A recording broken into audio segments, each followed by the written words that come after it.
Thanking Julie, Ivor, and Alex for putting the day together. It's been really interesting. I thought, being at the end of a long day, I'd keep this quite light and breezy. I realize I'm talking about psychological stress and cancer, so I'll do what I can. Okay, so about 4 or 5 years ago, we were approached by a group of biologists at the University of Brighton, and they studied the effects of psychological stress on cancer. And they're interested in understanding whether we could do some modeling work to help them. So they came to us with this data. This is data on breast cancer tumors in mice. So they have a control group of mice which have breast cancer and they're unstressed or not excessively stressed. And then they have a stressed group of mice that they're subject to restraint stress for 2 hours of every day. And what you see, which is interesting, is that the non-stressed mice, then the stressed mice, their tumors are exactly the same size. But when you take them out and you image them, in the stressed mice, there are no immune cells present in the tumors. And this is thought to be the way in which psychological stress is detrimental to cancer patients because the immune response is inhibited. And so they were interested in seeing whether we could try and model that. Of course, an in vivo setup is useful up to a point, but if you want to try and design therapies or do lots of experimental work, then it's not that useful because to do each of these experiments, you have to take a mouse, expose it to a tumor, and then remove the tumor. So they have an in vitro setup where they grow tumor spheroids in Petri dishes, and they try and recreate this stress response in the Petri dish, and so that's what we worked with.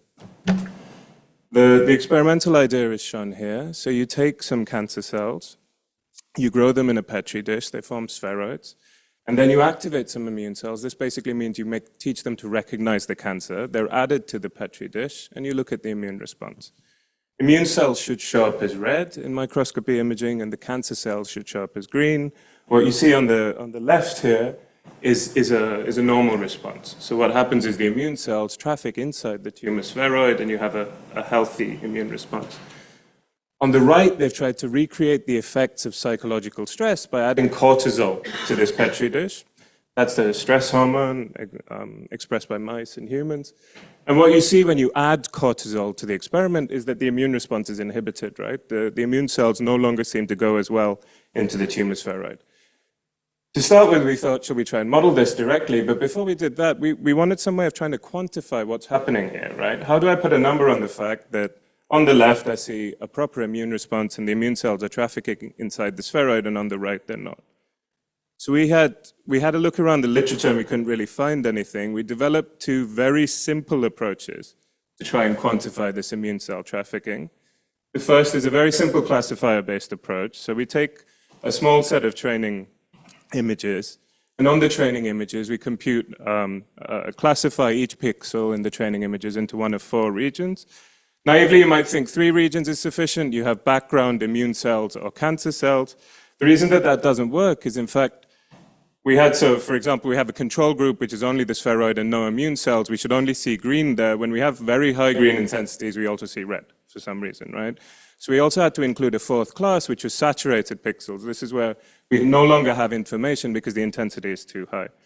We apply that classifier, and then we take all our other images, and we have this classified set, so each pixel is assigned a label, either background, immune cell, tumor cell, or saturated. This, of course, doesn't tell us anything about trafficking, so we need some way to understand, are these immune cells inside the spheroid? And we do something very simple there. We just look at the neighborhood of each pixel, and if the majority of pixels in your neighborhood is within this tumor cell class, then we say you're inside the tumor. And then we can compute a statistic very simply, like the number you see on the bottom, is the statistic which is meant to measure immune cell trafficking is just the proportion of immune cells that make up the pixels inside the tumor. To have some confidence in this statistic, we came up with another approach, and this uses no classification. I'm calling it a segmentation-based approach. There we just split the intensity up into 2 channels, so red should be the immune cells, green should be the cancer cells. We segment an ellipse-like region, which is meant to be the boundary of our tumor, right? So there's a little bit of denoising and thresholding, and then we have an ellipse region. You can have multiple tumor spheroids, and this will all work as well, but in nearly all the data we're working with, you only have a single one. Then we take the immune cell pixels, we do a bit of thresholding, and we basically count the number of immune cell pixels which are within this segmented region. And again, this should give us a number between 0 and 1. and it should roughly measure, well, the higher this number is, the more immune cell trafficking you have within the spheroid. So this works, otherwise I wouldn't be presenting this talk. What you see is if you have spheroids with immune cells, you get a significant trafficking response, which is what's on that right-hand plot. And then if you expose them to cortisol, trafficking no longer happens, right? They also looked at the effect of therapies. So what cortisol is thought to do is that it binds to receptors on immune cells to change their behavior.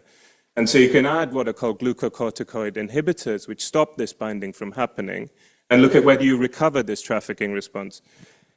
And we can see in some of these cases that you do recover this trafficking response with different drugs, but the approach doesn't work as well when we add therapies. And I'll try and explain at the end why I think that happens.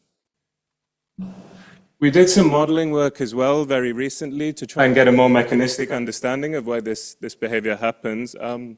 This is an individual-based model. I don't have time to go into the details of the modeling, but I'm very happy to talk with anyone who's interested about it. What you can see with the modeling, this can work in 2D or 3D, is that we get an immune cell response. The immune cells do traffic inside the tumor. We can compute infiltration scores just like we could do from the images. And at least qualitatively, they match quite well with what you see in the imaging data. But the reason we did the modeling is because the point of a model is that you can investigate why is this trafficking inhibited when you have the addition of cortisol, so when you're stressed. And if you read around the biological literature, there are essentially two reasons that cortisol should inhibit this immune cell trafficking. One is because the cortisol binds to receptors on the immune cells and stops them secreting chemoattractant, which promotes them going to where the tumor is. And the other reason is that this cortisol binding is thought to reduce the strength of immune cell adhesion to the cancer cells themselves. And so when we looked at the model results, essentially chemotaxis has a negligible effect. But the thing that really seems to play the role is this sort of lower adhesion strength. So the suggestion of the modeling is that the reason immune cell trafficking is inhibited in stress conditions is because adhesion between cancer cells and immune cells is reduced. In terms of the outlook, this was a very simple measure for trafficking. And in particular, we didn't really account for the shape of this cancer spheroids at all. This is okay when you have a normal spheroid growing, but when you expose these spheroids to therapies, their shape can change quite a lot. They can become more elongated or more disparate. And just naively, it's much easier to get to the center of an object if the less spherical it is. So one could quite simply think of slightly more complicated trafficking measures that took into account the geometry of the tumor itself, and those are things we're trying to do. I myself don't really work with image analysis or these individual-based models. I'm more focused on differential equation-based models of tumor growth and other biological phenomena. And we are trying to develop PDE models to replicate this behavior. It's quite interesting to model adhesion in that context. Something that I think is really interesting from a therapeutic and a sort of applications perspective is current work we're doing where we have patient-derived organoids. So this is tumor tissue taken from patients, cancer patients in Sussex, which will be grown. And alongside that, we get measures of their stress, either through saliva swabs or questionnaires. And so then we can replicate this process, but really for tumors of patients themselves, and that's something we're currently doing. Let me also say very briefly, these are all my collaborators, but in particular, Guy Dalhiti, Fengwei Yang, and Eduardo Campillo Funele were PhD students or postdocs who did nearly all of the first study, and Emma Esquiera was a PhD student who did most of the modeling work. So, thank you.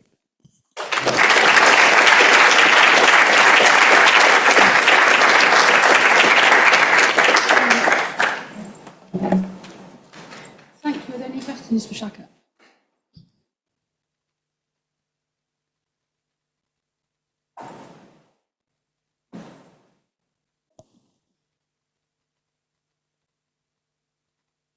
Hi, thank you. That was a really great talk.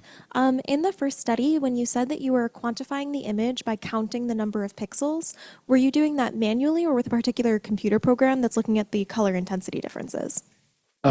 Sorry, what was the last part of the question?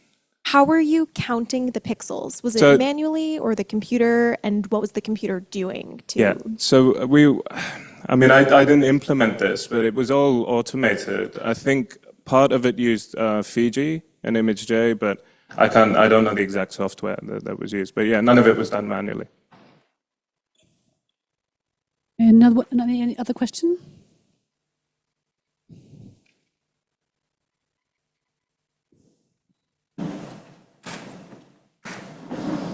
Over and Peter, whose question is most important?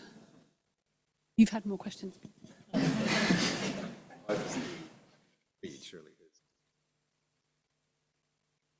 Thanks for the talk. Just wondering if you had any thoughts on differences in behavior between 2D and 3D.